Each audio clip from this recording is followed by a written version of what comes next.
சிவகங்கை மாவட்டம் திருப்புவனம் அருகே தலையில் ஹெல்மெட் அணிந்து கொண்டு முகத்தை மறைத்தபடி வந்த கும்பல் பாஜக நிர்வாகியின் மளிகை கடையை அடித்து நொறுக்கி பொருட்களை சேதப்படுத்திய சிசிடிவி காட்சிகள் வெளியாகியுள்ளது.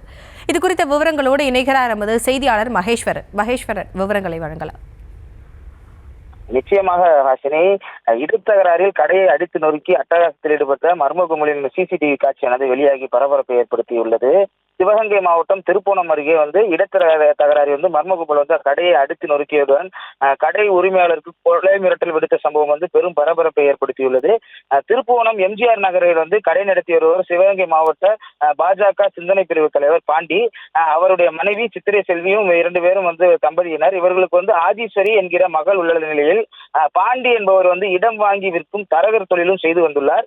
இந்த நிலையில் இவரது சொந்த ஊரான கீழராங்கியத்தில் 500 ஏக்கர் அளவிலான நிலம் வாங்கி கொடுத்ததில் இருவருக்கும் அதே ஊரை சேர்ந்த முருகானந்தம் மற்றும் காரைக்குடியைச் சேர்ந்த வீரப்ப செட்டியார் என்பவருக்கும் இடையே தகராறு ஏற்பட்டதாக கூறப்படுகிறது. மேலும் இது சம்பந்தமாக பாண்டியை அவரது செல்போனில் அழைத்த முருகானந்தம் அடிக்கடி கொலை மிரட்டலும் எடுத்துள்ளதாகவும் கூறப்படுகிறது.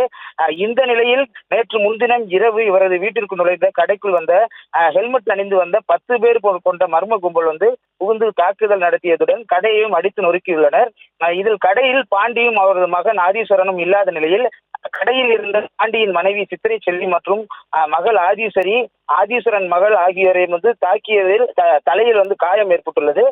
இதனையடுத்து இந்த சம்பவமாக பாண்டியின் மகள் ஆதீஸ்வரி சிசிடிவி ஆதாரங்களுடன் திருப்புவனம் காவல் நிலையத்தில் புகார் அளித்துள்ளார். இதில் காவல்துறையினர் வழக்கு பதிவு செய்து விசாரணை மேற்கொண்டு வருகின்றனர்.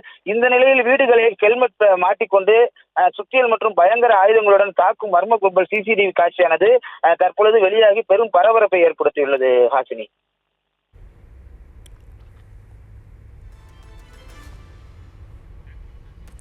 விவரங்களுக்கு நன்றி மகேஸ்வரன்.